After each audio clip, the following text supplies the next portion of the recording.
Hi guys, welcome to my channel. So before we get started, make sure to hit that like button and subscribe to my channel. In this video, we will talk about frugal living and family. When you have a family, it can be hard to save money and easy to spend it. It's true, money does make the world go around in a sense, but it also can make the world difficult for so many families. It can be easy to get sucked into a spending trap, fighting to get out. The truth behind having more money doesn't always mean finding a second or third job to generate more income. Oftentimes, it's about finding frugal living tips to make your money go further. If you are spending more than you are making, or if you are just barely squeaking by with nothing extra to save, it might be time to consider where the money is going and how to cut back. Lucky hunters can find deals on unworn clothes or brand names if they take the time to look. Plus, you can sell your old clothes, like those suits that don't fit post-baby. And you can earn cash to save or spend on a new-to-you wardrobe. 1. Save money on groceries. Frugal families don't shop at Whole Foods. They seek out discount supermarkets like the European-style Aldi and Lidl for cheap produce and pantry staples, and don't quibble over fancy brands. They also plan their meals and write out a list of exactly which items they need to buy this week. Stick to that list because impulse buys can add up. Even better, those veggies won't go bad in the crisper drawer because they're all necessary for a particular meal. Some frugal folks love to use coupons to save money at the supermarket. Others have figured out ways to save money on food without using coupons, such as searching for sales and only buying produce in season. If you're really struggling to keep your grocery budget in check, an old but effective tip is to get the cash equivalent of your monthly grocery budget and put it in an envelope. There is something about being able to visualize your cash that will help you become very selective in how you spend at the store.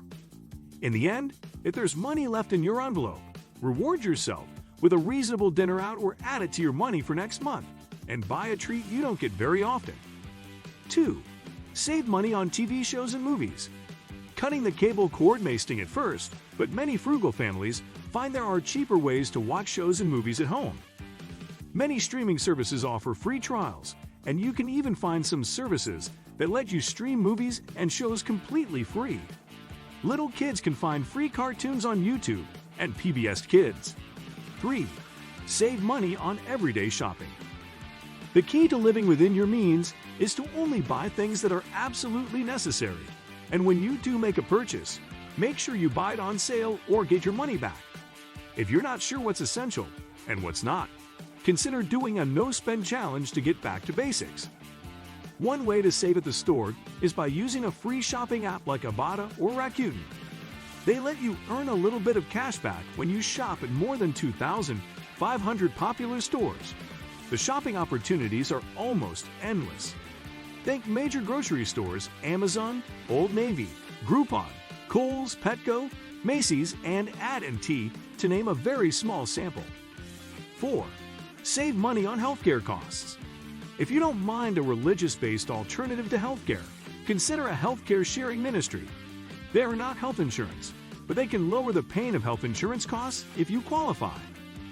The most inclusive health ministries are Liberty HealthShare and MediShare. Both have limitations on pre-existing conditions, but they also offer to phase you in after a certain number of months as a member of those conditions becomes asymptomatic. You pay a monthly fee and are responsible for $1,500 to $10,000 in bills up front, depending on your plan, before the remainder of your bills are paid for by the ministry. 5. Stop spending on fitness. Frugal families will need to say no to those pricey Pelotons, but that doesn't mean they have to give up on their fitness goals. Walking, running, and hiking are all free ways to work out, provided you have the correct footwear, and can be done with little kids in tow and strollers or baby carriers. Working out at home can be affordable with the right fitness apps and a few affordable pieces of equipment. It lets time-crunched working parents get in some exercise while the baby naps or on a weekend, without having to drive to the gym or find childcare. If you like to work out in a gym, see if your office has a fitness center you can use for free, or if your company offers a fitness reimbursement benefit. If not, definitely do a thorough price comparison when looking for a cheaper gym membership. And keep your ear out for specials that would allow you to renegotiate a lower monthly fee or switch gyms annually to get the best rates. 6. Stop spending on toys. It's so easy to spend hundreds of dollars on toys and other stuff for kids. Blocks and trains and dolls in activity centers help build their brains and improve their fine and gross motor skills. Not to mention keep them occupied while you cook dinner or do laundry. Kids don't need so much stuff. They're equally happy playing with cardboard boxes and pots and pans from the kitchen as they are with the latest electronic toy craze. Stop overspending on your kids and you'll find your budget is happier and the kids are not worse off. There are also plenty of toys and games you can make on your own. If you do want mass-produced toys for your family, hit up consignment sales for amazing deals on used kids' stuff. You can find sets of train tracks, Little People Playsets, Barbies, Exercisers, and all the cars, trucks, and planes you can carry. Some consignment sales even have slashed price hours or days at the end of the selling period where you can save even more on remaining merchandise.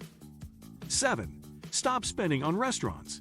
Eating out is expensive and is a luxury many young families can't afford. However, dining out can be part of a frugal lifestyle if you budget for it and employ money-saving strategies to get more bang for your buck. Be smart when choosing which day you go out to eat. Many restaurants let kids eat free on certain days and offer freebies on birthdays or anniversaries. Some also give coupons and free food to members of their loyalty program or those who sign up online or download their app. 8. How to save more money. The best way to save money is not to spend it in the first place. Better yet, if you can, invest it in ways that will allow your bank account to grow. You'll also want to start saving for your little one's education. Yes, you should be thinking about college while you're nursing a babe in arms. Invest in a 529 plan, or ask the grandparents to contribute to one, and find other ways to start putting away money for future education payments. And don't forget to look into tax deductions you can get now as a parent. You can get tax credits for your dependent children and offset childcare costs, allowing you to save that money and not hand it over to the IRS. What do you think of our video? Let me know in the comment section below. If you enjoyed this video, make sure to hit that like button. Also, subscribe to our channel for more frugalism videos. Thank you for watching.